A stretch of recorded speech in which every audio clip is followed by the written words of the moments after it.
on to any of those loose items you might have. If anything just so happens to fall out of the truck at any time, I am not authorized to get out and grab it. Also, throughout our safari, I'll be able to stop for some of these animals, but not for all of them today. So you definitely want to have your cameras out and on the ready. Now we've just entered into Little Atiri Forest, and if you actually look over here to your right, you're going to see a yellow-backed duiker hugging the red clay wall there on your right-hand side. Also up there to your far right, you'll see the okapi. The okapi may look like they're related to the zebra due to those striped legs, but they're actually related to the giraffe. The okapi were discovered in 1901 by the Western world. They are thought to be non-existent up till then. Also right up here to your right, you're going to see the yellow-billed stork. The yellow-billed stork gets about 5 feet tall and has a wingspan of about 8 to 9 feet wide. That's about as wide as the front of this safari truck. Now we started our safari out on a great foot, so we're going to keep moving right along deeper into Little Atiri Forest. And right there to your left-hand side, you're going to see that black rhino moving around. The black rhino to your left, unfortunately, is on the endangered species list. Poachers hunt them down for their horn that contains the same mineral you would find in our hair and fingernails, keratin. There is only maybe about 5,000 black rhinos left in the world. Now the black rhino here to your left gets about 3,000 pounds and can run up to speeds of 35 miles per hour. Now you'll notice that black rhino has a reddish tint to him. That's because it's been rolling around in the red clay. That actually helps serve its sensitive skin as a sunblock and a bug repellent in one. Now right up here to your right, you're going to see the bongos. They are the reddish-brown animal with those white stripes on them. You'll also see the greater kudu here to your right. The greater kudu resemble deer, but they're actually the second tallest antelope in the world. And then those bongos way up there on your right, they're known as the ghosts of the forest for that exact reason. They'll blend into those trees almost ghost-like. Alright, got really lucky here in Little Atiri Forest. Got to see a lot of great variety of animals. So let's hope our luck does not run out as we head on up into Safi River. Now as we make our way up to Safi River, from what I understand, it is a pretty cool hippo hangout. So let's see if we can find some hippos today.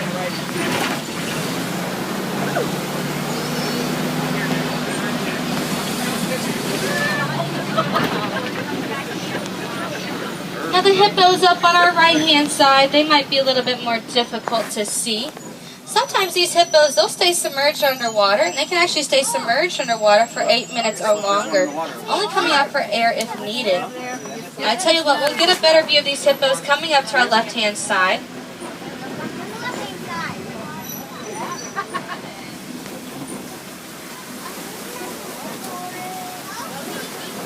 Right over here to your left, you're going to see the hippos and the pink-backed pelican. The pink-backed pelican get their name during mating season. Their feathers turn pink. Of course, none of those feathers are pink right now, so it must not be mating season for them. But right up here to our left, we're going to see a bloat of hippos. That's what we call a group of hippos, is a bloat. Hippos get about 5,000 pounds, and they eat about 150 pounds a day. Now the hippos are known as the water horse, but they're actually related to the cow, pig, and whale family.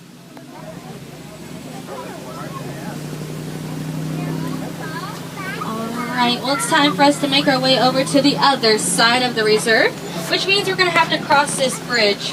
So it's very important that you make sure to stay seated as we're crossing this bridge, because right over here to our left-hand side is going to be the Nile crocodile. The Nile crocodile. They get about 20 feet in length. They have a bite power of 2,000 pounds per inch. They can bite through any animal bone and anything that gets in their pathway. And we'll just say after Wild Crocodile, we got a whole lot more reserve to go and look at. Now as we go farther into our reserve, we're going to come across an entirely different landscape. With different trees, different rocks, different animals, different leaves, different pebbles. But I think you get the idea. It's going to be completely different. Now, speaking of different, coming up to our right-hand side is going to be a different kind of tree, a baobab tree. The baobab tree to our right is going to look like an upside-down tree, but I promise you it's upright. Now, we will see a lot more of these baobab trees along the way, because right now we are heading into my absolute favorite part of the reserve. the Serengeti grasslands. The Serengeti grasslands stretch over hundreds of miles of East Africa, serving as a superhighway to all the millions of migrating animals. It's also home to some more popular animals like lions, elephants, giraffes, and zebras. This is the wild Africa we are trying to preserve. Now as we make our way through the Serengeti, you're going to notice that the Serengeti is home to a variety of animals. And each animal does their part to help out the ecosystem. Now you'll see that giraffe way up ahead that we're going to be making our way towards. You're also going to see the Patterson Inlet. But what's so cool about these giraffes is that they actually help out the ecosystem here. They'll trim the tops of these trees, getting the leaves at the very tops. And what that does is helps create gaps. That way the sun can shine down through these gaps, hitting the bottom of the floor, where typically the sun would not be able to reach. Now right over there to your left is a reticulated giraffe. We do have two different types of giraffes on the reserve. We have a reticulated and Maasai giraffe. The Maasai giraffes are going to be a lot darker in color and have a more irregular pattern to them. And you'll see those Maasai giraffes right over here to our left-hand side. You're also going to see the sable antelope over here to our left. The sable antelope, they are the official emblem of the Harambe Reserve. Then you'll see those two Maasai giraffes there on your left-hand side. Now, does anybody know how tall a giraffe can actually get? No? Giraffes get about 18 to 20 feet tall, making them some of the tallest land animals. And then right there to your left are the two smallest antelopes on the reserve, the two springboks. Also up here to your left, you're going to see the water bucks. You can see the two female and male water bucks here. The water bucks can actually produce a certain oil that makes themselves waterproof. And then there on your right-hand side is a Patterson Inlet. The Patterson Inlet get about 6 feet tall from their shoulder to the ground. They can actually jump 6 to 8 feet in the air, clearing this safari truck if they wanted to. Both the male and female Patterson Inlets carry those spiral textured horns. Now right over here to your left, you're going to see just how tall some of our termite mounds on the Serengeti can get. And then right over here to your left is a great view of a Maasai giraffe. Now what's so cool is that giraffes and humans actually do have something in common. We each have 7 vertebrates in our neck. Of course, I think theirs are just a little bit longer than ours. Now, since these giraffes are in a group, that's what we call a tower of giraffes. And if these group of giraffes are on the move, kind of like the ones here on our right-hand side are, they're all on the move together, that's what you would call a journey of giraffes. The other ones in front of them, right in front of them. Look. The giraffes?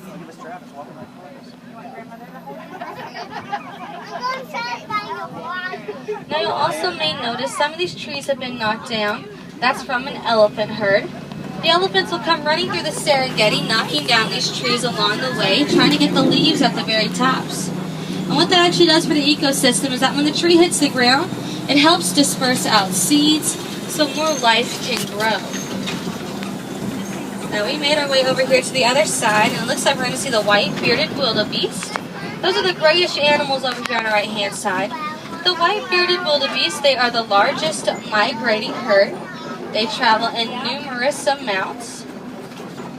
When the white-bearded wildebeest, when they are born, it only takes about 6 minutes for them to hop up and start running with the herd. The white-bearded wildebeest also go by another name, Gnu, G-N-U, for the type of noise that they make. Both the male and female wildebeest do carry those sets of horns. They're goats. Christy, those are goats. Right, but like I said, the Serengeti is home to a variety of these animals, and each one doing their part. The giraffes trimming the tops of the trees, elephants bulldozing down the trees, and warthogs and other land-burrowing animals cleaning up the shrubs. Each animal doing their part, so there's more food to go around. Now we're going to be moving on into Tembo territory. And Tembo in Swahili means elephant. Now the only kind of elephants on the reserve are going to be the African elephant. You can tell they're the African elephant by their large ears. And then also coming up on our left-hand side, we're going to see the mandrill monkeys. The mandrill monkeys will have a vibrant blue and red nose. They'll travel in troops of about 100 or so. Males getting about 100 pounds, females about 30 pounds. Now if you look up there to your left on top of the rocks, you might see one of those small mandrill monkeys. You'll also see one walking around back there. The more dominant male mandrill, he's going to have a vibrant blue and red nose, while the back side of him will be a more vibrant color. But there to your left, you can see one of those mandrill monkeys there on top of the... And then there to your right's that African elephant. And once again, make sure everyone is seated for me. The African elephant here to your right, that is actually going to be a male elephant. You can tell it's a male elephant because he is by himself. Male elephants will leave the herd at 13 to 14 years of age, sometimes joining other male elephants to create a bachelor herd, or simply staying as loners throughout their life. Now we're going to move a little bit up here to our right. Alright, now there is a better view of that African elephant here on the right-hand side. Now, unfortunately for the African elephant, they are on the endangered species list. Poachers hunt them down for their white tusks that contain ivory, and they'll sell that ivory on the black market.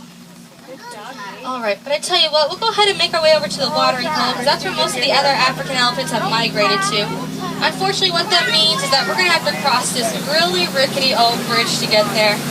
And sometimes it does like to give out on us safari drivers.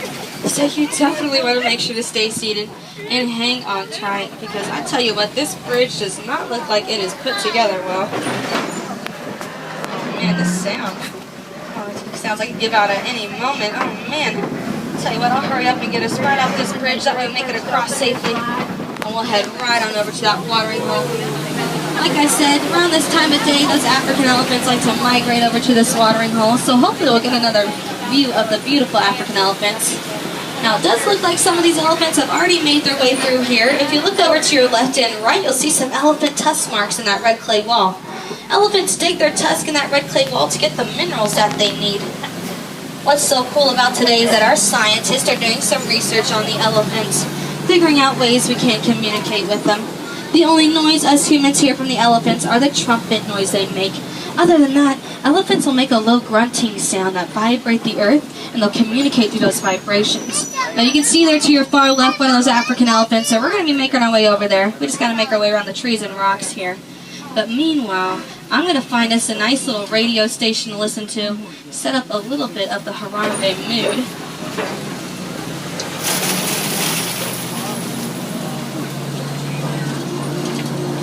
You'll also notice around the watering hole some of these baobab trees that we previously just saw. The baobab tree, like the one here to your right, can only grow leaves 2 to 3 months of the year. It can contain over 1,000 gallons of water, and that tree trunk alone. But it looks like right up here to our left-hand side, we're going to see those elephants migrating into the watering hole here.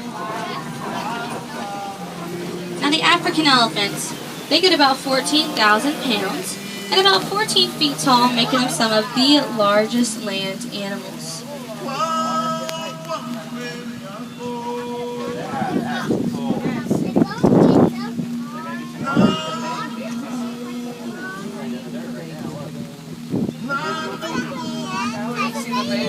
Alright, you can see that baby African elephant there. Barely has its white tusk skin. Now those white tusks work like our adult teeth do. If they were to lose one of their white tusks, they can never grow it back, just like when we lose our adult teeth, we can never grow it back.